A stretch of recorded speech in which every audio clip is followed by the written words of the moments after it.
حضرت علی کے حوالے سے بات کر رہے ہیں، نور رحمانی صاحب میں آپ سے شروع کرنا چاہوں گی۔ یہ جو خیبر کا واقعہ تھا بہت ہی تمام دیکھنے والے جانتے ہیں، مگر میں چاہوں گی کہ آپ اس کو الیبوریٹ کریں، وہ کیا واقعہ تھا جب رسول پاک، جب حضرت علی کے آنکھ میں درد ہو رہا تھا، حضور پاک صلی اللہ علیہ وآلہ وسلم نے ان کو بلوایا، طلب فرمایا، تو کیا منظر تھا، کیا ہوا تھا اس واقعے میں؟ ایک بات ذہن میں رکھیے گا کہ اللہ سبحانہ و تعالیٰ نے حضرت علی پر وہ خاص کرم کیا کہ جب حدیث کے اندر ہے کہ حضور علیہ الصلوۃ والسلام نے پیر کے دن نماز پڑھی ہے اور منگل کے دن جس نے نماز پڑھی اسے علی کہتے ہیں، جو سبحان بچپن سے آخر دم تک حضور کے ساتھ رہے اسے علی کہتے ہیں، جس کو رسول اسد اللہ کہیں، اللہ کا شیر کہیں، اسے علی کہتے ہیں، جو مفسر ہو اعلیٰ مقام کا اسے علی کہتے ہیں، جو محدث ہو اعلیٰ مقام کا اسے علی کہتے ہیں، جو فقیہ ہو اعلیٰ مقام کا اسے علی کہتے ہیں، جو جغرافیہ میں حکمت رکھتا اسے علی کہتے ہیں، جو فلاسفی کے اندر، منطق کے اندر اعلیٰ مقام رکھتا ہے اسے علی کہتے ہیں، جو سوسائٹی کا انٹلیکچوئلس ہوتا ہے اسے علی کہتے ہیں۔ ہر شعبہ جات میں ہمیں علی کے مقام پر نظر آتا ہے۔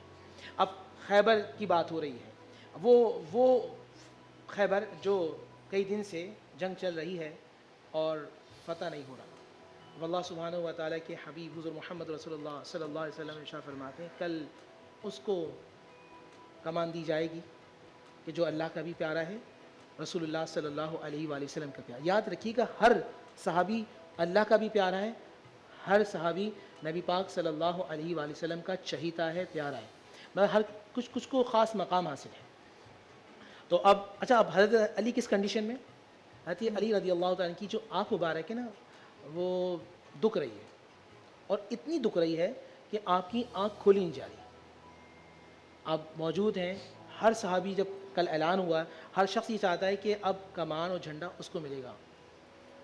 حضرت علی تو بیٹھے ہوئے کیونکہ آپ کی آنکھیں اس کنڈیشن میں، کہا آئین علی، علی کہاں ہے؟ یا رسول اللہ وہ وہاں موجود ہیں، تال بلاؤ سے۔ جب وہ آئے نبی پاک صلی اللہ علیہ وآلہ وسلم نے لعاب دہن لگایا، اور جب لعاب دہن لگایا تو سیدنا علی حیدر کرار کی بیماری جاتی رہی۔ اب یہاں ایک واقعہ چھوڑتا ہوں، اسی کو پھر میں بات کروں گا۔ سیدنا علی حیدر کرار کوفہ کے اندر بیٹھے ہیں، اور کوفہ کے اندر روٹی توڑنے سخت، اور چبا رہے ہیں تو پسینہ گر رہا ہے۔ کسی نے پوچھا علی آپ تو فاتح خیبر ہیں، پھر پسینہ گر رہا ہے؟ آپ کی آنکھوں میں آنسو آ گئے۔ فرمایا وہ علی کی طاقت کہاں تھی، وہ تو نظر مصطفیٰ تھی صلی اللہ علیہ وآلہ سبحان وسلم، اللہ۔ یہ نظر مصطفیٰ تھی۔ اب سیدنا علی حیدر کرار پہ وہ خاص نظر کرم ہوتی ہے، اللہ کی بھی رسول اللہ کی بھی۔ آپ جاتے ہیں اور آپ فرماتے ہیں میری ماں نے میرا نام حیدر رکھا ہے، میں وہ ہوں کہ جس طرح جنگل کے اندر ایک ہیبت ہوتی ہے شیر کی، میری ماں نے میرا نام وہ رکھا ہے۔ اور آپ جاتے ہیں اور کافروں کو پکارتے ہیں، اور پھر حضرت علی ایسے ٹوٹتے ہیں کہ وہ دروازہ جو 40 آدمی کھولتے تھے سیدنا علی حیدر کرار ایک ہاتھ سے نکال کر اس کو اپنی ڈھال بنا لیتے ہیں۔ جس کا کامل یقین اللہ پر ہوتا ہے اللہ تعالیٰ اس کو ایسی فتح و نصرت فرماتا ہے۔ ہمارے لیے میسیج ہے ہمیں ہر کام میں اللہ سبحانہ بالکل، آپ کے ہاتھ سے خیبر فتح ہو جاتا ہے۔ میرے ساتھ مولانا صاحب یہاں موجود ہیں۔ مولانا صاحب، جیسے کہ مفتی نور رحمانی صاحب نے فرمایا کہ حضرت علی 9 امری میں انہوں نے سب سے پہلے نماز پڑھی رسول پاک صلی اللہ علیہ وآلہ وسلم کے پیچھے۔ تو مجھے بتائیں کہ آپ بچے ہیں، آپ کو سمجھ نہیں ہے، مگر آپ نبی صلی اللہ علیہ وآلہ وسلم کے پہ ایمان لائے سب سے پہلے بچوں میں، اس کے بارے میں بتائیں۔ جیسا کہ آپ نے سوال کیا، اس سے پہلے میں یہ کہوں گا کہ حضرت علی کے فضائل مولانا نے بیان کیے، ماشاءاللہ، اللہ جزائے خیر عطا فرمائے۔ حضرت علی رضی اللہ تعالیٰ عنہ کی فضیلتیں تمام صحابہ سے زیادہ ہیں، جن کو رسول اللہ صلی اللہ علیہ وسلم نے اپنا بھائی کہا ہو، اور ایک موقع پر رسول اللہ صلی اللہ علیہ وسلم نے ان کی دلجوئی فرماتے ہوئے یہ بھی فرمایا کہ تمہاری نسبت میرے ساتھ ہارون علیہ السلام کی طرح ہے، حالانکہ میرے بعد کسی نبی نے نہیں آنا۔ تو رسول اللہ صلی اللہ علیہ وسلم اور حضرت علی کی نسبت ایسے ہے جیسے دو بھائیوں کی ہے، تو فضائل کے اعتبار سے حضرت علی تک کوئی نہیں پہنچ سکتا، یہ تو یقینی بات ہے۔ بالکل خلیفہ راشد ہیں۔ اب آتے ہیں آپ کے سوال کی طرف کہ ایک 9 سال کے بچے نے فوراً یہ کیسے جان لیا کہ یہ حق ہے، سچ ہے۔ رسول اللہ صلی اللہ علیہ وسلم کی زیر تربیت جو بچہ ہے، جو دن رات رسول اللہ صلی اللہ علیہ وسلم کو دیکھ رہا ہے، اور جو جس چشمے کے قریب ہوتا ہے اسے سیراب بھی ہوتا رہتا ہے، یہ یقینی بات ہے۔ دن رات ان کا دیکھا ہوا تھا، کبھی رسول اللہ صلی اللہ علیہ وسلم کی بات میں دوسری بات نہیں دیکھی تھی، انہوں نے جھوٹ بولتے ہوئے نہیں دیکھا تھا رسول پاک صلی اللہ علیہ وسلم کو۔ تو جیسے ہی رسول اللہ صلی اللہ علیہ وسلم کے بارے میں انہوں نے سنا کہ آپ صلی اللہ علیہ وسلم یہ ارشاد فرما رہے ہیں، تو انہوں نے سب سے پہلے جو ہے وہ کلمہ پڑھ لیا۔ ہم مسلمانوں کی جو ترتیب بتاتے ہیں، ترتیب کے اندر حضرت علی رضی اللہ تعالیٰ عنہ بچوں میں سب سے پہلے اسلام لانے والے ہیں۔ جیسے مولانا نے فرمایا کہ بھئی پیر کے دن اعلان ہوا اور منگل کے دن انہوں نے کلمہ پڑھ لیا، منگل کے دن انہوں نے صلاۃ پڑھ لی، یا منگل کے دن انہوں نے نماز پڑھ لی، جو بھی اس کی تعبیر کر لیے جائے، یعنی سب سے پہلے اسلام حضرت علی رضی اللہ۔ وجہ یہ تھی جو تربیت کا اثر ہے نا وہ بہت زیادہ ہوتا ہے بچوں پر، اور یہ حضرت علی کی شان ہے کہ شروع زمانے سے رسول اللہ صلی اللہ علیہ وسلم کے ذریعے تربیت ہے۔ اس کی وجہ بھی یہ ہے کہ رسول اللہ صلی اللہ علیہ وسلم کو اپنے چچا حضرت ابو طالب نے پالا، یہ تو یقینی بات ہے، ہر ایک کو معلوم ہونی چاہیے۔ تو جیسے رسول اللہ صلی اللہ علیہ وسلم بڑے ہوئے، حضرت حمزہ رضی اللہ تعالیٰ عنہ سے مشورہ کیا۔ حضرت حمزہ نے رسول اللہ صلی اللہ علیہ وسلم نے کہا کہ ابو طالب کے بچے زیادہ ہیں، عیال زیادہ ہیں، تو ہم ایسا کر لیتے ہیں ایک ایک بچہ ان سے لے لیتے ہیں اور پال لیتے ہیں۔ تو حضرت علی رضی اللہ تعالیٰ عنہ کو رسول اللہ صلی اللہ علیہ وسلم نے پال لیا، حضرت جعفر کو حضرت حمزہ رضی اللہ تعالیٰ نے اپنے پاس رکھ لیا۔ تو یہ شان ہے، برکت ہے حضرت علی رضی اللہ تعالیٰ عنہ کی کہ انہوں نے یہ سمجھ لیا کہ یہ جو بات رسول اللہ صلی اللہ علیہ وسلم فرما رہے ہیں یہ حق ہے، یقینی ہے، لہذا فوراً کلمہ پڑھیے۔ بالکل ٹھیک مولانا صاحب، یہاں آپا میرے ساتھ موجود ہیں۔ آپا جس عمر میں بچے کھیلتے ہیں کودتے ہیں ان کو دھیان نہیں ہوتا ان باتوں پہ، حضرت علی کی اس عمر میں ان کی شان یہ ہے کہ انہوں نے وہ ایمان لائے، انہوں نے قبول کیا۔ مطلب 9 سال کی عمر، آپا بچوں 9 سال کے بچے ہم آج بھی دیکھتے ہیں، کیا ہی ماشاءاللہ خون ہے، کیا ہی ان کا ایمان کا لیول تھا، کتنا ہی دل پاک ان کا صاف تھا۔ آپا مجھے بتائیں کہ حضرت علی کے بارے میں بات کریں، ان کی سیرت کے حوالے سے بات کر رہے ہیں، تو غریبوں کی مدد کرنے کے حوالے سے ان کے کیا طور طریقے تھے؟ علی وہ ہیں جو مومنین کے مجمع میں آئیں تو امیر المومنین کہلائیں، متقین کی بزم میں آئیں تو امام المتقین کہلائیں، بہادروں کے درمیان میں آئیں تو شیر خدا کہلائیں، سرزمین عرب پر آئیں تو امیر عرب کہلائیں، رسول کے گھر میں جائیں تو داماد پیمبر کہلائیں، بطول کے حجرے میں جائیں تو زوج بطول کہلائیں، قرآن کی منزلوں میں آئیں تو امام مبین کہلائیں، بستر رسول پر سو جائیں تو رضائے پروردگار کے مالک بن جائیں۔ علی کا ذکر کرنا عبادت قرار پایا، علی کی محبت کو دل میں بسانا عبادت قرار پایا، علی کی زیارت کرنا عبادت قرار پایا۔ علی ابن ابی طالب کے لیے رسول نے فرمایا کہ القرآن مع علی و علی مع القرآن، کبھی رسول نے فرمایا کہ الحق مع علی و علی مع الحق، یعنی حق علی کے ساتھ ہے اور علی حق کے ساتھ ہے۔ کسے را میسر کی شد ای سعادت، بکعبہ ولادت بمسجد شہادت، وہ علی جو اللہ کے گھر یعنی خانہ کعبہ میں پیدا ہوئے، وہ علی جن کی جائے شہادت اللہ کا گھر محراب عبادت بنی۔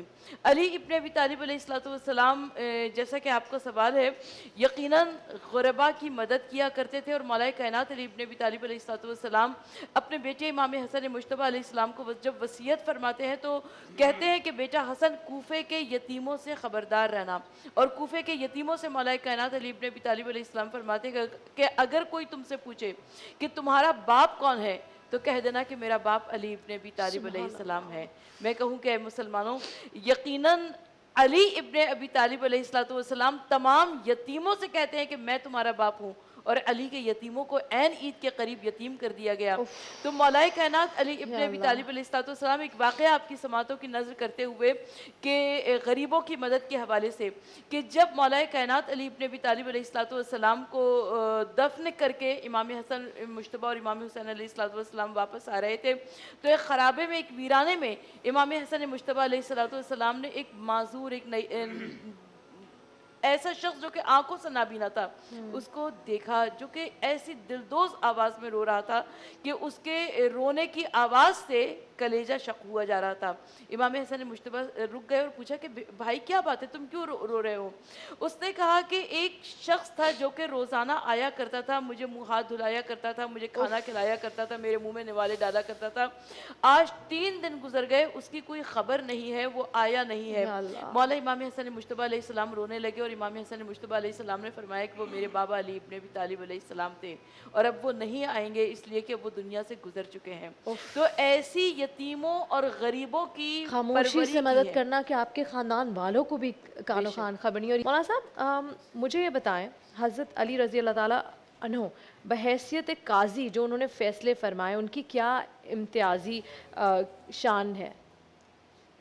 حضرت علی کرم اللہ وجہ رسول اللہ صلی اللہ علیہ وسلم کے زمانے سے، جیسے ابھی مولانا نے خیبر کا واقعہ بتایا کہ رسول اللہ صلی اللہ علیہ وسلم نے اپنے ہاتھ سے کمان دی، تو امتیازی شان تو ان کی شروع سے ظاہر ہو گئی۔ ابو بکر صدیق رضی اللہ عنہ کے زمانے میں بھی بہت سے فیصلے ان کے حوالے ہوتے تھے۔ قاضی القضاء یعنی چیف جسٹس جیسے آج کے زمانے میں ہم سمجھیں تو وہی تھے۔ حضرت عمر رضی اللہ تعالیٰ عنہ کے زمانے میں بھی اہم فیصلوں پر انہی سے رجوع کیا جاتا ہے، حتیٰ کہ بارہا حضرت عمر رضی اللہ تعالیٰ عنہ کے قول اقوال موجود ہیں کہ اگر علی نہ ہوتے تو یقیناً ہم غلط راستے پر جا رہے تھے یا غلط فیصلہ کر بیٹھتے۔ حضرت عثمان رضی اللہ تعالیٰ عنہ کے زمانے میں ان کی اہمیت انہی کی بات کی اہمیت زیادہ دی جاتی ہے۔ اور بہت سے فیصلے حضرت علی کے ایسے ہیں جن کی مثالیں دی جاتی ہے کہ یہ دیکھیں ایسا فیصلہ، بہت سے فیصلے ہیں، میں 2 فیصلے آپ کو بتا دیتا ہوں۔ ہوا یہ، حضرت علی رضی اللہ تعالیٰ عنہ کے زمانے میں کچھ تجارت کرنے تجار جا رہے تھے، تو لالچ میں آ کر انہوں نے ایک ساتھی کو قتل کیا اور اس کا مال آپس میں بانٹ لیا، اور یہ طے کیا کہ کسی کو نہیں بتائیں گے کہ یہ شخص کہاں گیا۔ تو جب لوگ واپس پہنچے تو ورثاء نے تلاش کرنا شروع کر دیا کہ ہمارا آدمی کہاں گیا۔ تو یہ فیصلہ حضرت علی کے پاس آیا، تو حضرت علی نے سب کو بلایا اور سب کو الگ الگ ستون سے باندھ کے پوچھا بھائی آپ کا ساتھی کہاں؟ تو انہوں نے بیک زبان کہہ دیا کہ بھائی ہمیں نہیں معلوم، ہمیں کہاں، وہ تو کہیں راستے میں رہ گیا ہم سے۔ بہرحال پھر حضرت علی رضی اللہ تعالیٰ ہر ایک کے پاس گئے اور کان لگا کر آگے چلتے رہے، دوسرے کے پاس گئے کان لگائے، پھر آگے، جب تیسرے کے پاس پہنچے کان لگایا، پھر کہا اللہ اکبر، تو سب نے یہ سمجھا کہ ہمارا بھانڈا پھوٹ چکا ہے، اور پھر سب نے مان لیا کہ واقعی ہم نے اس شخص کو قتل کیا اور اس کا جو ہے سامان ہم نے آپس میں بانٹ لیا۔ تو یہ حضرت علی نے اپنی تدبیر کے ذریعے ایک بہت بڑا مسئلہ۔ اسی طرح ایک مشہور واقعہ آتا ہے کہ تین لوگوں نے آپس میں مل کے تجارت کی 17 اونٹوں کی، تو آپس میں جب مال بانٹنے لگے تو تقسیم نہیں ہو پا رہی تھی۔ تو حضرت علی رضی اللہ تعالیٰ کے سامنے جب یہ معاملہ پیش آیا تو حضرت علی نے بیت المال سے ایک اونٹ منگوایا، 18 اونٹ کیے، پھر 18 کے حساب سے آسان تقسیم کر کے سب کو حیران کر دیا۔ تو بہت سی مثالیں حضرت علی رضی اللہ تعالیٰ کے فیصلوں کی موجود ہیں، اور جیسے میں نے عرض کیا کہ جب تک خلفائے ثلاثہ موجود تھے تو فیصلے کا اختیار یا اصل بہت زیادہ فیصلے حضرت علی رضی اللہ تعالیٰ عنہ کے پاس آتے تھے، یعنی ان پر اعتماد کیا جاتا ہے۔ جو رسول اللہ صلی اللہ علیہ وسلم کا اعتماد، جیسے غزوہ خیبر یا اس سے پہلے جو اہم ترین رات تھی، ہجرت کی رات رسول اللہ صلی اللہ علیہ وسلم کی، تو لوگوں کی جو امانتیں رسول اللہ صلی اللہ علیہ وسلم کے پاس ہے وہ علی کے حوالے کر کے فرما رہے ہیں، علی میرے بعد میں مدینے جا رہا ہوں، مجھے حکم ہوا کہ ہجرت کرو، میرے بعد یہ امانتیں آپ نے حوالے کی، یعنی رسول اللہ صلی اللہ علیہ وسلم نے ان کو اہل سمجھا کہ یہ صحیح فیصلہ کر سکتے ہیں۔ تو یہ تمام چیزیں اس بات سے سامنے آتی کہ حضرت علی بہترین فیصلہ کرنے والے۔ بہت شکریہ مولانا صاحب۔ مفتی صاحب ہمارے ساتھ موجود ہیں۔ آج کل سوشل میڈیا میں حضرت علی رضی اللہ تعالیٰ عنہ سے متعلق اقوال موجود ہیں، ان کو فارورڈ کرتے رہتے، تو ان کو ویریفائی ہم کس طرح کریں، کیا طریقہ ہونا چاہیے؟ بسم اللہ الرحمن الرحیم۔ دیکھیں، ذات علی وہ شخصیت ہے، بلکہ وہ ایک انجمن نبی کی ستاروں میں ایک ایسا ستارہ چمکتے تھے کہ جو اپنی مثال آپ ہیں، انتہائی انٹلیکچوئل آدمی تھے۔ بے شک۔ یمن جا رہے ہیں اور بہت کم عمر ہے اس وقت۔ اب میں یا رسول اللہ مجھے والی بنا کے بھیج رہے ہیں یمن کے، میں تو کم عمر ہوں، میں فیصلے کیسے کروں گا، میری وہ ذہانت نہیں ہے جو ہونی چاہیے، وہاں تو بڑے لوگ موجود ہیں۔ آپ نے نبی علیہ السلام نے آپ نے سینے پہ ہاتھ رکھا اور دم کیا اور فرمایا جاؤ علی۔ نبی علیہ السلام نے ایسا ان پر نظر کرم فرمائی کہ اس کے بعد جو فیصلے ہوتے ہیں آج تاریخ میں، ان کے فیصلے اور ان کی بات کا بڑا وزن ہوتا ہے۔ اس کی وجہ کیا ہے؟ اس کی وجہ یہ کہ تربیت کا بڑا اثر ہے۔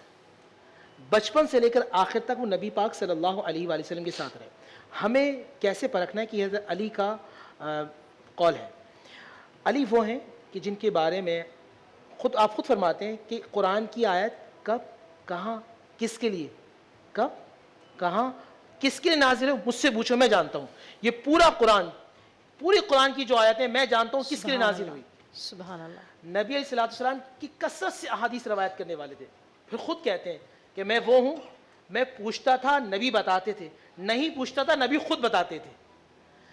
نبی اسلام کی جلال کے حوالے سے صحابہ کہتے ہیں کہ ہم نبی کی بارگاہ میں پوچھا نہیں کرتے، چند صحابہ تھے جو نبی سے سوال، جیسے ابو بکر صدیق، عمر فاروق، عثمان غنی، یہ وہ لوگ تھے جو نبی سے سوال کیا کرتے تھے، اور نبی اپنے پاس بٹھا کر مولا کائنات سیدنا علی حیدر کرار کو بتایا کرتے تھے۔ سبحان اللہ۔ تو قرآن و حدیث، اب یہ 2 چیزیں موجود ہیں۔ سیدنا علی حیدر کرار کے اقوال کو پرکھنے کے لیے اصول ہیں قرآن و حدیث۔ جو قرآن اور حدیث کے زمرے میں آتا ہے وہی ان کا قول مبارک ہے، اور جہاں متصادم ہو تو اس کا مطلب وہ کسی بدتمیز آدمی کی شرارت ہو سکتی ہے۔ حضرت علی جو باب العلم ہے وہ ان کا قول مبارک نہیں ہو سکتا۔ یا ایک بات اور بھی عرض کرتا چلوں حضرت علی کے حوالے سے، حضرت علی کی شان میں عبداللہ ابن مسعود فرماتے ہیں صحابہ کتنی محبت کرتے تھے۔ عبداللہ ابن مسعود کہتے ہیں کہ میں جانتا ہوں کہ قرآن میں 300 آیات سیدنا علی حیدر کرار رضی اللہ تعالیٰ کے حوالے سے نازل ہوئی، اور صحابہ حضرت علی سے کتنی محبت کرتے تھے، کیونکہ یہود اللہ کے نبی سے بہت دشمنی رکھتے تھے، تو وہ ان کی وجہ سے حضرت علی سے بھی دشمنی رکھتے تھے، تو منافقین کا ایک ٹولہ بھی ہو گیا۔ صحابہ کہتے تھے ہم نے آلہ رکھا ہے منافقین کو جاننے کے لیے، ہم حضرت علی کی فضائل بیان کرنا شروع کر دیتے ہیں، اگر چہرہ نکھر جائے تو مومن ہے، بگڑ جائے تو منافق ہے۔ سبحان اللہ سبحان اللہ۔ آپا میرے ساتھ ہیں موجود ہے، آپا حضرت علی رضی اللہ تعالیٰ عنہ کی سیرت طیبہ میں بحیثیت بیٹیوں کے والد تربیت کے والے سے کیا نمایاں پہلو ہے؟ کل کے وحدت نے محبت سے ولی لکھا ہے، کل کہتے ہیں قلم کو، توحید کے قلم نے کل کے وحدت نے محبت سے ولی لکھا ہے، غور سے پڑھیے بانداز جلی لکھا ہے، لوگ کہتے ہیں کہ ہے چاند میں عکس دنیا، میں سمجھتی ہوں کہ قدرت نے علی لکھا ہے۔ سبحان اللہ۔ اللہ کے رسول صلی اللہ علیہ وآلہ وسلم نے کائنات کے مولا علی ابن ابی طالب علیہ السلام کے لیے کبھی ارشاد فرمایا کہ انا مدینۃ العلم و علی بابھا، میں شہر علم ہوں اور علی اس کا دروازہ ہے۔